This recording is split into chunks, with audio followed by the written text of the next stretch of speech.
And good morning, everyone. Happy Wednesday morning to you, and welcome back to Morning Musings. Hope you're having a fantastic week. Busy, busy, busy, busy. That's all I can say. I am up to here in my preparation for my upcoming debate, October the 12th, 2024, with Dr. Richard Carrier. He is literally a world famous historian, and we will be debating whether or not Jesus lied or failed, because Dr. Carrier will affirm that insofar as the New Testament writers accurately portray or relate Jesus' words, his predictions of his coming, the judgment, the resurrection, etc., all failed. So Dr. Carrier believes that when Jesus said, there are some standing here which shall not taste of death until they see the Son of Man coming in his kingdom, he failed. He didn't come. He lied. Or he failed. This is going to be a really, really important debate. Okay. Be looking for that. Now,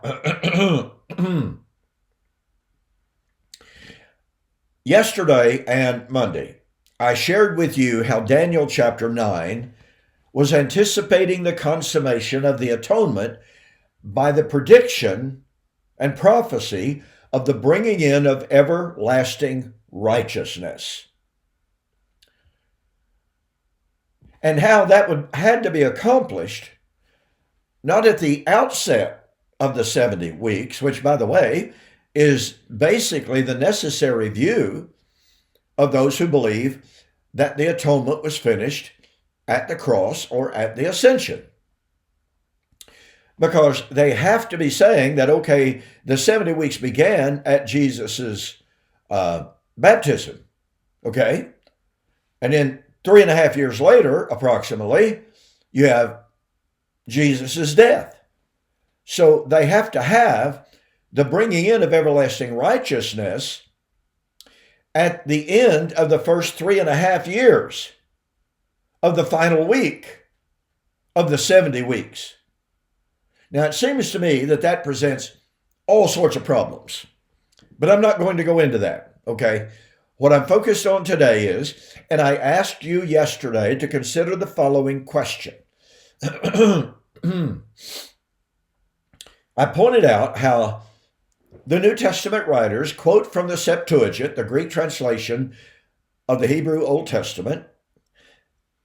The New Testament writers quote from the Septuagint over 230 times. Luke, for instance, quotes from the Septuagint far more than he does the Masoretic text, the Hebrew text. And the significance of that is found in the translation of Daniel 9:26 and 27. Because in the Septuagint, Daniel 9:26 says, verse 27, at the end of the appointed time. So I asked you to consider the question, what is the only appointed time in Daniel 9:24 through 27? Well, the answer to that is found in Daniel 9:24. 70 weeks are determined on your people and on your holy city. And let me remind you, it doesn't say 70 weeks are determined to determine the fate of your people and city. No, the fate of the city lies within the 70 weeks. That determined 70 weeks. Well, the word determined there is translated from a Hebrew word, katash. Probably haven't pronounced that correctly, and my apologies to those of you who know the Hebrew. But we would spell it roughly K-A-T-A-C-H.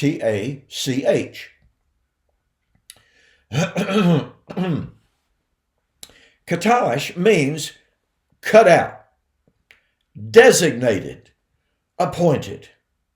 As I have noted in earlier versions, earlier videos, God looked at the stream of time and he said, from here to here is the time that I have cut out, that I have appointed, that I have designated for the accomplishment of my purposes.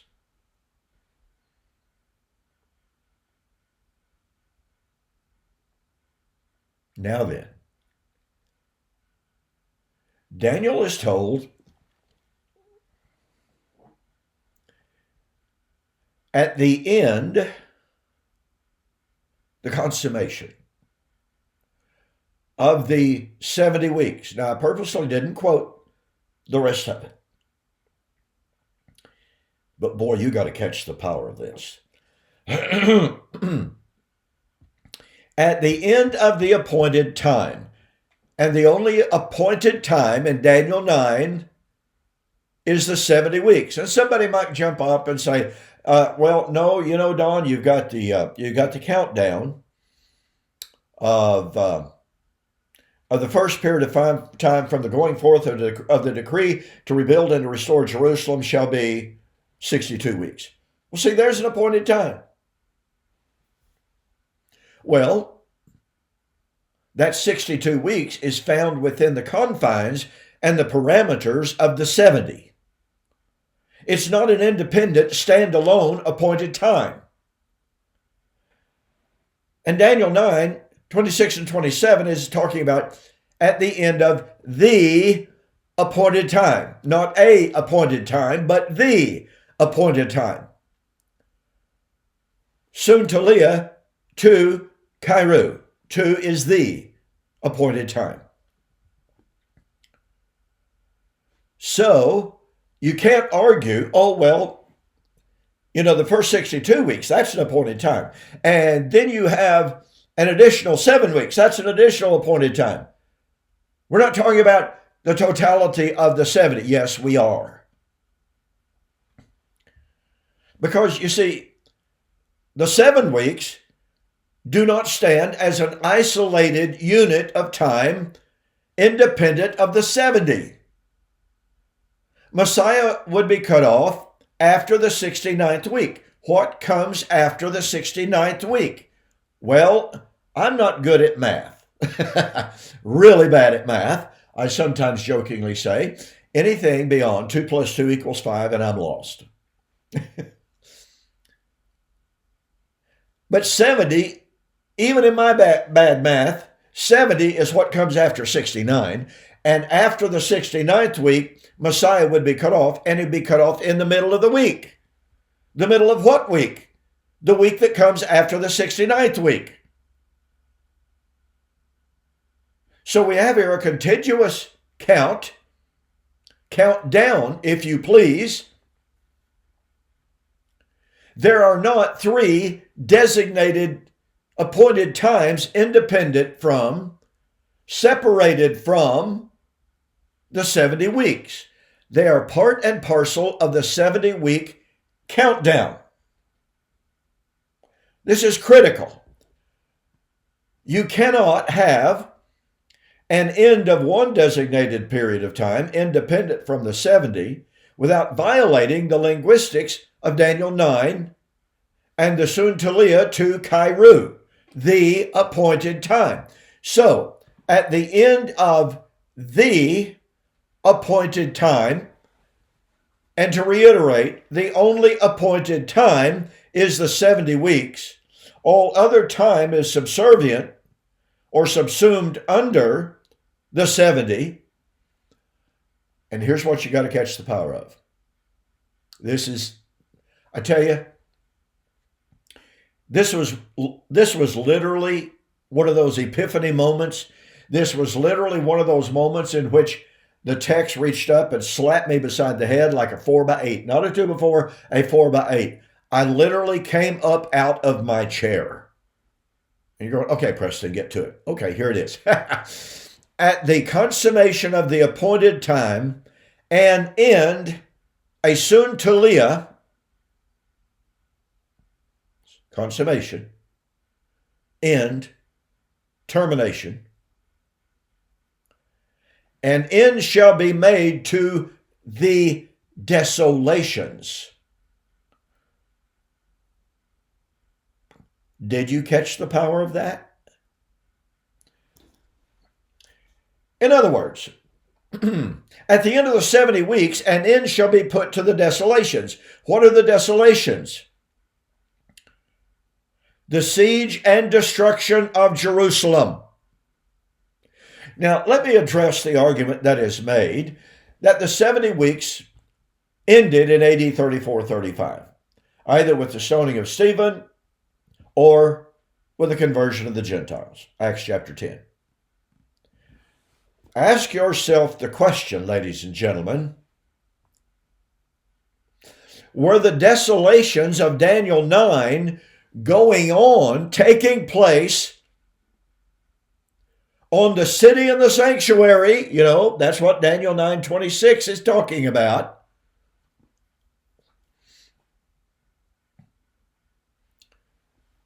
Were there any desolations on the city and the sanctuary or on the people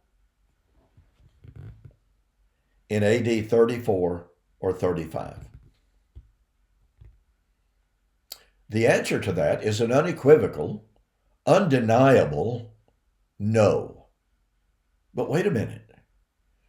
At the end of the appointed time, i.e., at the end of the 70 weeks, an end shall be made to the desolations.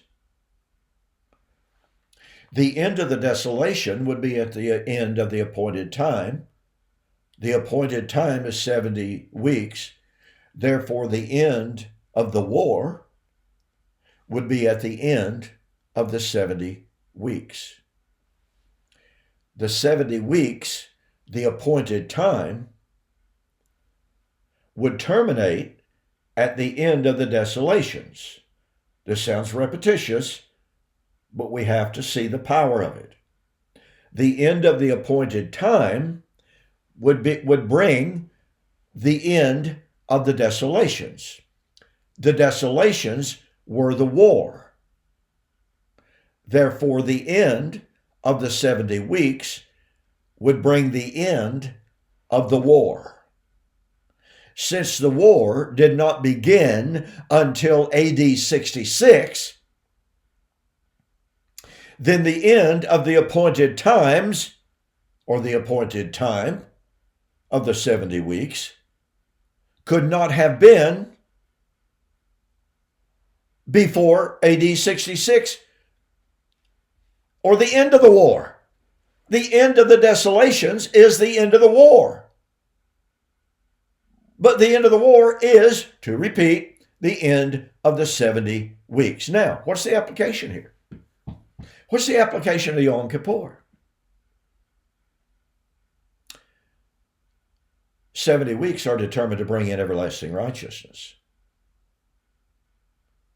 Peter and John, 2 Peter chapter 3 and verse 13, according to his promise, we look for a new heaven and a new earth. At the fall of Jerusalem in the book of Revelation, i.e. the city of Babylon, John says, I saw a new heaven, a new earth, I saw a new Jerusalem. Is this not the new heaven and new earth of 2 Peter chapter 3? The time of everlasting righteousness? Well, yes, it was. Well, then, that means that Daniel 9 had not yet been fulfilled. And that means that the world of everlasting righteousness, appointed to be fulfilled within the 70 weeks, had not yet been fulfilled since Peter and John were still looking for the arrival of the world of everlasting righteousness, which would be brought in through the consummation of the atonement. Until atonement was completed, ladies and gentlemen, there was no forgiveness. Until the atonement was consummated, ladies and gentlemen, there was no salvation. And so, until the atonement was consummated by the bringing in of everlasting righteousness, which is the arrival of salvation, which is the application of forgiveness, The 70 weeks did not and could not end.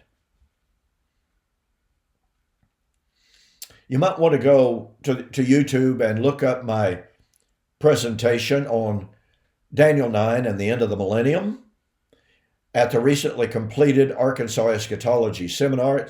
It was my presentation number 1. Okay? And it's on the war, Daniel 9, and the end of the millennium. I think you'll find it enlightening. Okay, now, don't forget, we're going to begin a study of the next feast day, the typological foreshadowing feast days of Israel. We're going to be talking about Resurrection Feast Fulfilled, a study of Israel's last feast day, Sukkot. And again, yes, I don't know all about it, but I'm very, very familiar with Shemini Atzeret. We will be talking about Shemini Atzeret. Believe me, all right, because I'm excited about it. It's incredible. It's wonderful. It's thrilling. It's powerful. But anyway, for the rest of this month, September 2024, U.S. orders only. This book alone sells for $25.95 plus $7.95 shipping. My little book, Can God Tell Time, normally sells for $2.95 plus $4.95 shipping. Okay, for the rest of this month, total delivered price to you, U.S. orders only, $20. All right, go to my website, donkpreston.com, BibleProphecy.com, tab up at the top, order the book. Look, you're getting this free of charge. Okay, it's just thrown in. Okay, that's $8. Take advantage of it. Right at $8. Okay, thanks again for joining me. Listen, I'm sorry that I was not able to be with you on last Friday's video and responding to the critics. I'm going to be reviewing a book entitled The Problems with Preterism. Some of you will be glad for that. You've suggested it over and over. So I will not be doing a deep drive. It would take that long. But I'm going to be hitting some of the highlights of this book that proposes to be exposing the errors of full preterism. But anyway, I wasn't able to be with you last Friday because I had oral surgery. And it was one of those things when the doctor pulled a tooth, and, he had to do all this nasty work to my gums to get it out. He was like, uh-oh. He says, Don, I'm going to have to put an awful lot of gauze in there. He said, because you were really bleeding a lot, and it wouldn't stop. And for 2.5 days, I just bled and bled and bled and bled. But I felt awful. Pain wouldn't go away.